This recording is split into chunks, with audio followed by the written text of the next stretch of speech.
Have you ever looked back on the reel of your life and realized that there was one scene, one moment that would shape the foundation of your story? When I realized something was off, I was in kindergarten. Our teacher asked us to pull out rulers and draw a straight line. I was left-handed, so I stabilized the ruler with my right. The ruler started to wobble, and as I looked down, my line was jagged. Everyone else's lines were straight. This moment was not about the jagged line. This moment was the first time that I realized that my hands and body moved differently.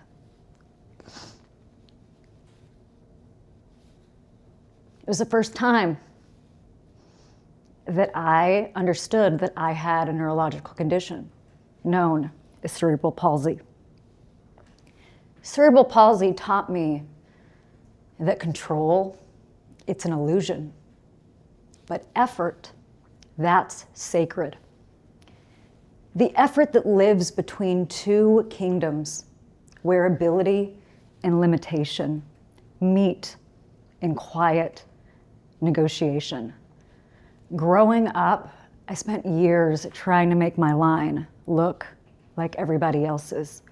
I tried to hide the spasticity, to hide my hand under the table, to walk a little bit more slowly, to pretend that the imbalance wasn't there. This was a really lonely pursuit, trying harder and harder to erase the evidence, ultimately severing parts of myself that I needed to confront later.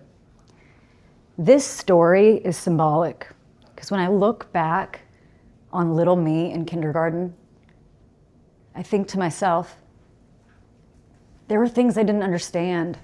There were zingers that went through my mind and body. And I wish I had words to explain what that was. What I recognize now as a psychologist, looking back at my formative years, something's missing in our educational system today, and it's the education curriculum, the inner curriculum, in addition to academics.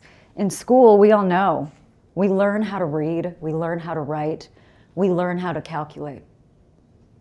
But when do we learn in school how to really understand who we are? And so, that being said, I don't want our children today to have to get by as I did. I want them to know that education, that emotional education, can be prized just as much as academic achievement. In psychology, emotional literacy and self-esteem are widely researched topics, but they are not often linked together. Emotional literacy has to do with a few things. The first thing is to be able to label your emotional experience. The second thing is to be able to understand what your emotions are signaling. And the third is to be able to tolerate discomfort without avoidance and collapse. And the last thing, being able to respond intentionally and not reactively. Nathaniel Branden, the father of self-esteem, would agree with my definition of emotional literacy. He wrote the classic book, The 6 Pillars of Self-Esteem. And in this book, he defined self-esteem as the reputation we maintain with ourselves. A reputation that is built through action and choices that over the course of our lives align with our values. Self-esteem, unfortunately, today is a misunderstood concept. When I think about social media and the way that it is conveyed. I read things like, just be yourself. You are enough. Just be positive. Nathaniel Branden would say that self-esteem is not in these fleeting, positive affirmations. Nathaniel Branden would say that self-esteem is in fact durable, and it's built as a record that we maintain with ourselves through action and choices. So here's the thing. An emotional education cannot be separate from academic education. These two things together are the complete education. And I'd like to present my voice framework. See, educational skills have to be embedded with the psychology of emotion. The voice framework has to do with building our voice through the lifespan, through important emotional skills. And I created an acronym so that you guys could walk away with something tangible. The V in voice, vocabulary of emotion. The first step in understanding what we're feeling is to be able to label what we're feeling. We need to have specific language. At so many points in my office, I have people come in and they reference anxiety over and over and over and over again. And it tells me they don't possess a repertoire for what they actually feel. So this framework would allow students to know the difference between frustration and disappointment, between shame and guilt, between anxiety and fear. See, language, it organizes our experience. The O in voice is ownership of effort and outcome. In our society today, we prize results. We rarely honor effort. It is crucial to recognize how effort and outcome work in tandem. Effort equates to persistence. Effort equates to honoring our tries, doing things over and over again. And what does that build? It builds mastery in who we are. Repetition, consistency. And outcome is important information, data. And what does this look like in practice? It looks like I'm honoring the effort that I'm putting in today. And you know what? If there's something that I didn't like about what I did today, I will change it. I will adjust for a different outcome. But these two things together hold so much power. The I in my voice framework is inquiry into self. So many of my patients come in and they say, it's really hard for me to be alone with my thoughts and feelings. Inquiry into self with compassion is so necessary because so many of us, when we think about our thoughts and feelings, we're not meeting ourselves with kindness. We're meeting ourselves with harshness. So in examining our thoughts and our beliefs with a level of compassion allows for a depth of understanding. The C in my voice framework is critical thinking and responsibility. Being able to examine our thoughts and our feelings, question our thoughts and feelings, this is really key. Ask yourselves, how do you come to a certain belief? What shapes those beliefs? And most importantly, what is it going to take for you to change your mind?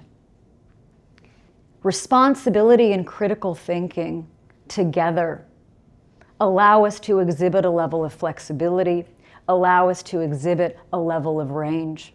And knowing and understanding the kind of impact that we have on a given situation allows for more growth and less blame.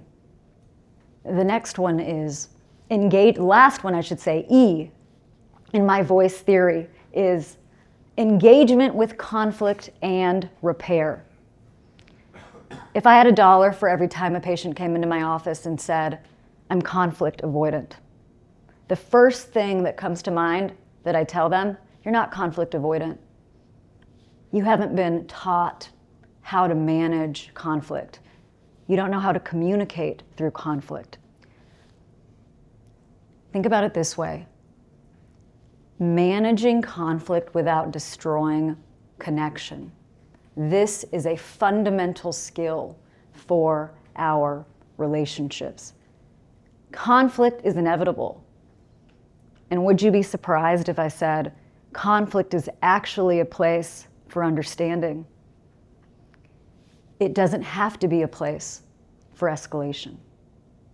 Emotional education and academic achievement, these two things together are the complete education.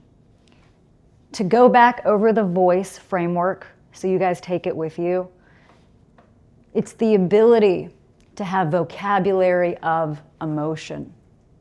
It's to take ownership of effort and outcome. The I is inquiry into self with compassion. The C is critical thinking and responsibility. And the E, engagement in conflict and repair. Ultimately, what we're trying to do with our students, we're trying to prepare them for reality and a better quality of life, for better relationships, for tolerating differences, for strengthening their capacity towards responsibility. These things are the real lessons that they need to leave with from school. And the other piece of this is we get steadier adults as a result. Steadier adults who are tethered, who are strong, who have the capacity to have an internal language for what they're experiencing, to exhibit integrity in their thoughts, to have responsibility in their relationships, to rise through resilience, and to be able to be stewards of sustainable change. I want to leave you guys with this. If we teach these things early, if these concepts are taught early, we're not just changing the face of education, we're changing the course of human development itself. Because remember, school isn't just about teaching us how to read the world. We have to be able to understand ourselves while we're living in it. Thank you.